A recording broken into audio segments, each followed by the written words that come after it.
Oh putain, je sens que ça va être une super vidéo. Bonjour à tous, comment allez-vous aujourd'hui? Ben moi ça va très bien, écoutez. Par contre, le seul petit bémol on va dire, c'est que ma fenêtre est fermée à chaque fois que je fais une vidéo, tu vois. Ce qui veut dire qu'à chaque fois qu'il fait 40 degrés comme aujourd'hui, et qu'il y a les lumières qui m'éclairent de partout, eh bien, ben, je sue, hein, je meurs littéralement. Donc je m'autorise à faire quelques pauses, hein, bien évidemment, vous le verrez pas au montage, mais moi, ben, ça me fera du bien. Alors quelle est la thématique aujourd'hui? Eh bien disons que j'avais envie de revenir avec vous sur les DIY, mais pas n'importe lesquels, bien évidemment, les DIY de cuisine. Tout simplement parce que c'est mon métier, et donc je me permets, en toute objectivité, de donner mon avis là-dessus, parce que des fois, tu vois, ces DIY, ben, ils sont un petit peu merdiques, hein, désolé de le dire. Bah alors sans plus attendre, c'est parti, partons à l'aventure, allez jingle.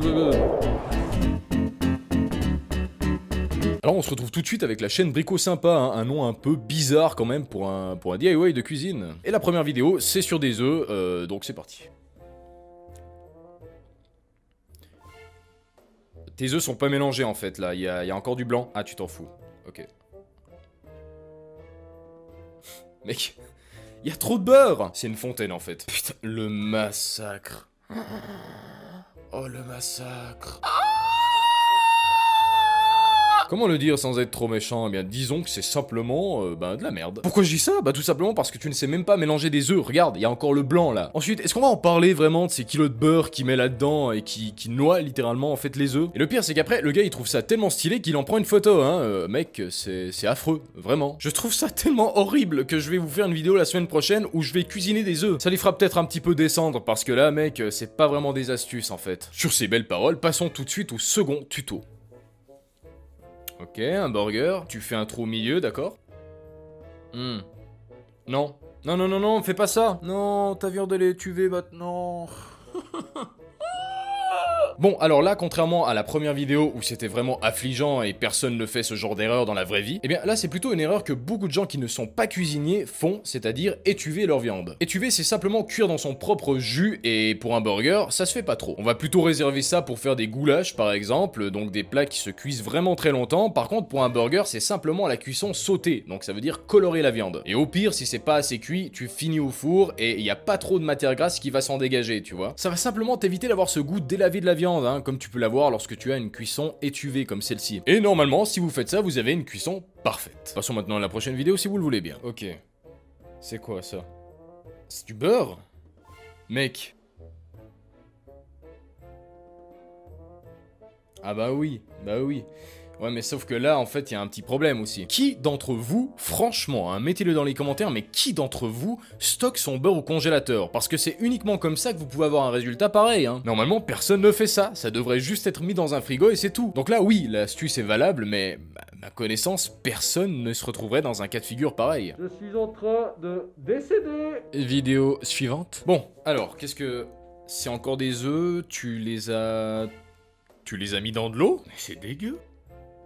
Non mec, c'est dégueu. Des œufs sans huile? Mais mec...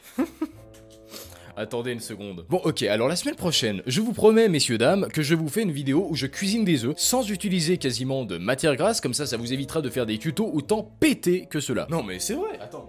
Les gens ils se foutent vraiment de ma gueule en faisant des vidéos comme ça là, ils veulent me chauffer en cuisine en fait, c'est ça. Vous voulez me provoquer avec ces vidéos DIY hein, mais j'aimerais bien qu'une personne qui fait ce genre de vidéos vienne me voir comme ça, qu'on puisse se tester un petit peu en cuisine, hein, que je puisse un petit peu l'écraser on va dire. Mais je pense pas que ça se fera parce que je suis pas encore assez connu, mais un jour viendra où je les provoquerai vraiment, tu vois. Ouais, vidéo suivante.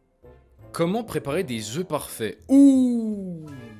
Attention à ce que tu vas dire mec.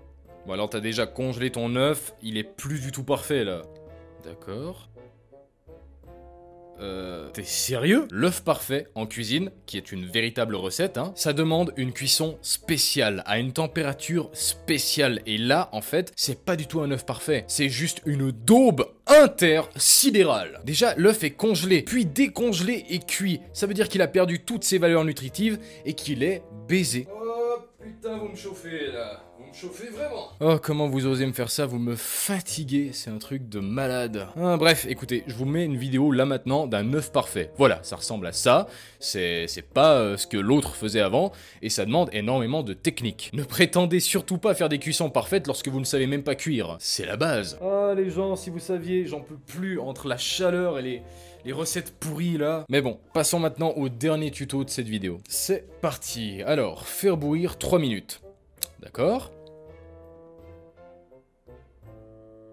On reviendra après sur cette petite erreur. Ok, d'accord, tu farines. C'est un plat que je ne connais pas. Oh putain non! Oh mais comment oses-tu faire ça? Première chose, lorsque vous cuisez des œufs, par exemple 3 minutes, et que vous essayez de les refroidir, refroidissez-les vraiment, d'accord? Dans un bain de glaçons avec de l'eau qui est vraiment très froide, et comme ça aura vraiment un effet. Le problème là, c'est qu'elle ne stoppe même pas la cuisson, donc l'œuf continue à cuire en fait. Elle l'a juste baigné un petit peu dans l'eau, et ensuite elle l'a direct ressorti. Ça n'a aucun sens. Ensuite, si on tient pas vraiment compte de cette première erreur, oui, fariner un œuf, ça se fait. En cuisine, on le fait souvent même, tout en sachant qu'à la fin, le jaune d'œuf doit être coulant. Après, la personne a simplement enroulé cet œuf dans du riz, ce qui se fait, je pense, mais moi je le ferai pas. Puis il a fait une erreur monumentale. C'est un petit tip que je vais vous donner, mais lorsque vous cuisinez de la poitrine de porc, en l'occurrence du lard, ne jamais, au grand jamais, mettre de la putain d'huile dans le fond de la casserole. Le lard contient suffisamment de matière grasse pour ne pas coller à la casserole, donc ça ne sert à rien de mettre de l'huile, à part si vous voulez gorger votre bouffe de graisse, ben non. Ah, et sans oublier le fait qu'après il met encore du sucre, hein. Donc là c'est parti pour avoir une super gastro ou simplement pour avoir tes artères bouchées. Donc c'est tout pour ces tutos. Mais je vais vous donner encore un dernier mot par rapport à ça. Cuisinier, c'est un métier et ça demande énormément de temps d'apprentissage. On n'est jamais vraiment parfait. Pour vous donner une petite anecdote, lorsque j'ai dû faire mon examen final de CFC, j'avais dû créer plus de 75 recettes et toutes devaient être parfaites. Elles ont dû être approuvées par différents experts, donc ça a été vraiment un gros travail et ça m'a pris du temps. Au-delà de ça, il m'a fallu des années pour maîtriser toutes les cuissons de base qu'un cuisinier doit savoir. Donc voyez-vous, lorsque je vois des tutos DIY qui prétendent faire de la cuisine parfaitement bien, ben ça me met un petit peu les galettes à ce niveau-là. Bref, en tout cas, j'espère que vous avez apprécié la vidéo, que vous avez passé un bon moment. Et nous, on se revoit la semaine prochaine dans une nouvelle vidéo. Alors d'ici là, portez-vous bien. Allez, ciao.